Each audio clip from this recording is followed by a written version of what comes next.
And now, it's time for another Dice Tower review with Tom Vasel. As a child, there were a few games that just brought me to a point of awe. And the first one of those games was Fortress America. I could not believe the amount of pieces. But on the back of the Fortress America box was a box of a samurai game. Samurai Swords, it was called. And I was just enthralled with how cool this game looked. Well, as time went by, I always looked for it. No one ever had it. Finally managed to get it in college and picked it up and enjoyed it, and then got rid of it. In recent years, I was able to get a copy of it again, and this is another version of it called Shogun. Not sure why the name change happened, but you can see this box full of plastic pieces, and essentially, Shogun is a glorified Risk. Well, it's entertaining, but as I said earlier, I've been playing other modern games, and I kind of, because of the size of the box and such, I got rid of it. Well, I was able to get a copy of the new version of this, Ikusa, okay? And you can see that it's slightly smaller, although I would say it's maybe a little bit heavier than the original game. And this is kind of a reimagining of it from Hasbro, where they've come out with the game again. So let's take a look at it and see, is it better, worse, or is it the same thing?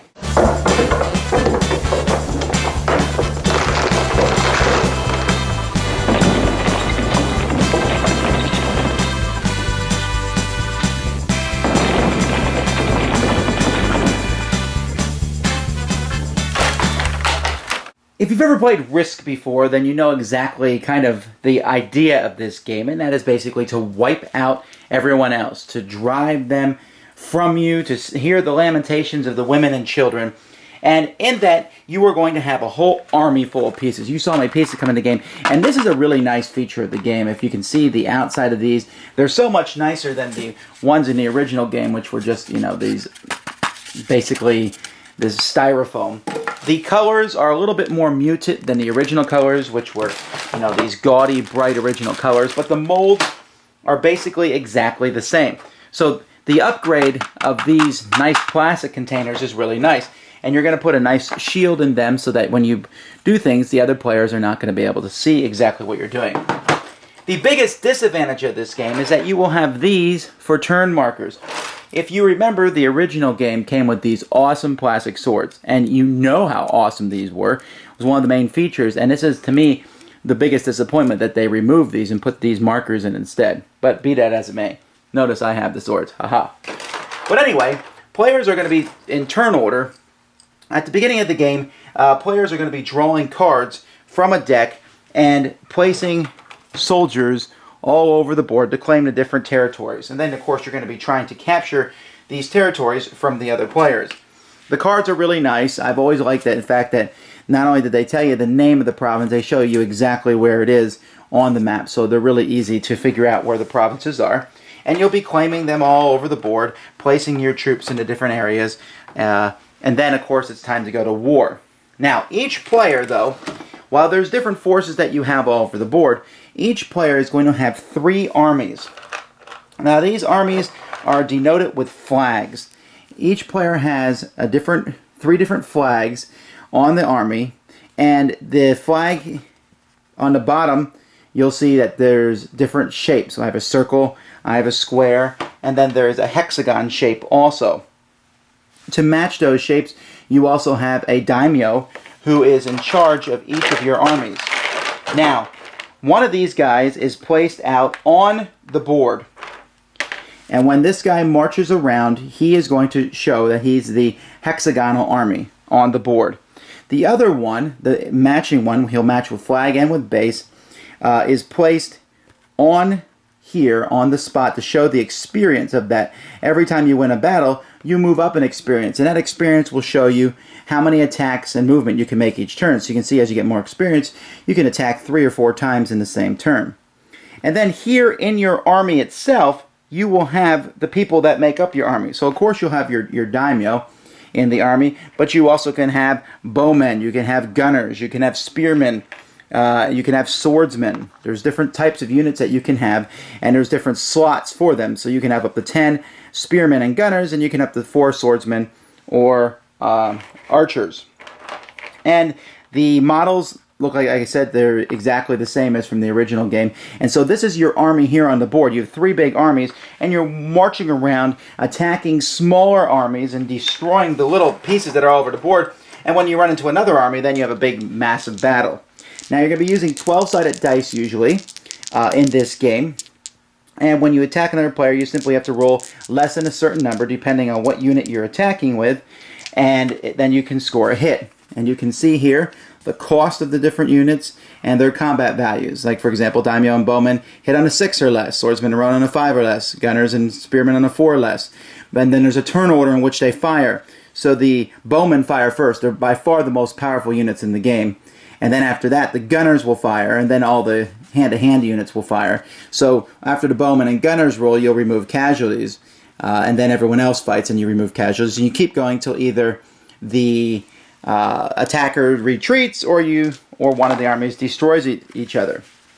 Now, one of the cool things about this tray that you get at the beginning of the game is that the shield is here, and you want to know why that shield's there. Well, you have Koku, which is money that you'll get from owning different properties on the board, and at the beginning of each turn, you will allocate that to different areas here behind your shield. What are these areas? Well, whoever puts the most in the first one, they get to decide the turn order. You might want to go first, you might want to go last, but either way, you get to decide what turn order, whoever puts the most money there. You can put 2 of them in this spot to build a very nice miniature castle, which can be placed in one of your area, which will give you extra defense if that area is attacked. And then you can upgrade that to a fortress by paying 2 later on. And you can see how that fits together. It looks really cool, and it's a nice defensive deterrent.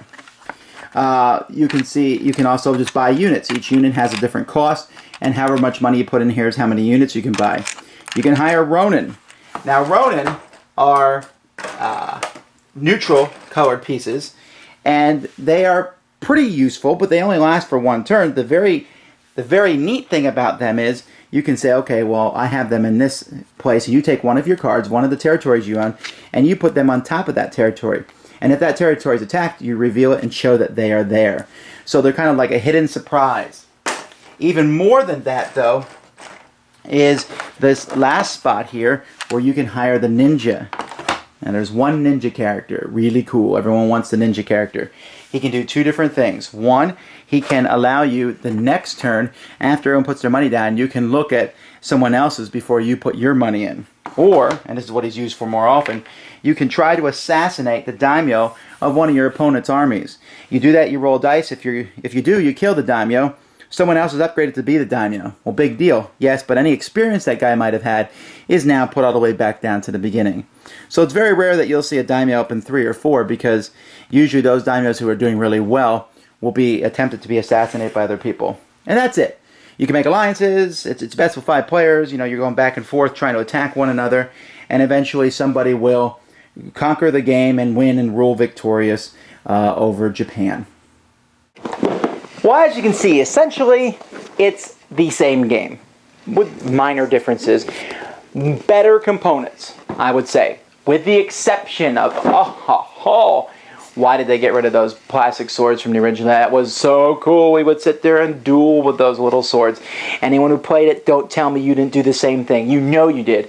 But it's just the idea is cool, having the shields and putting the money behind them. Should I hire the assassin? Should I do it? There's still some pitfalls to the game.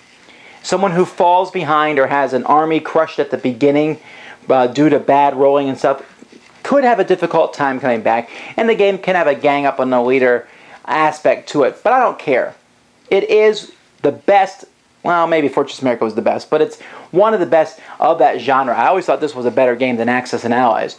And this is a nice, clean, good version of it. So if you like the original game and you have it, I'm not sure you need to buy this, but if you've never played Samurai Swords and you like Risk or games like that, this is a really cool version with really nice pieces, a very neat theme to it. Definitely check it out. Thanks for joining us today. For more written, audio, and video reviews, as well as the #1 board game podcast, check out the website at www.thedicetower.com. Until then, this is Eric Summerer, and you've been watching The Dice Tower.